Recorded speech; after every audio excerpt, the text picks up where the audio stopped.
Wikang pangbansa, wikang panglahat. Tula ni Charlie L. Palmenco. Luzon, Visayas, pati na sa Mindanao, tuwing Agosto'y sabay-sabay humihiyaw. Grupong etniko sa Pinas nagkakaisa. Pinagyayaman pang lalo ang wika nila. Ilocano, Bisaya, maging ang Tausog. Sa wikang ginto, Pilipinas ay busog. Chavacano, Cebuano, Ilonggot, marami pa. Pagsaluhat mahalin, bigay ng dakilang lumikha.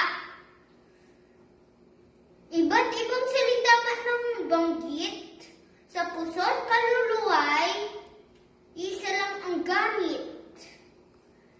Buong pagmamahal, itong ipagpunyagi, kayamanan ng buhay, dugo at lahi. Mayamang kultura, kanyang sinasalamin, makulay na tradisyon, pinamamahagi din. Wikang pangbansa ay wikang panglahat, gamitin ng tama at panglingkurang tapat. Sa gisag ng kalayaan, sandigan ng katapatan. Wikang Pilipino, nooy ating ipinaglaban. Naway ingatan at laging alagaan.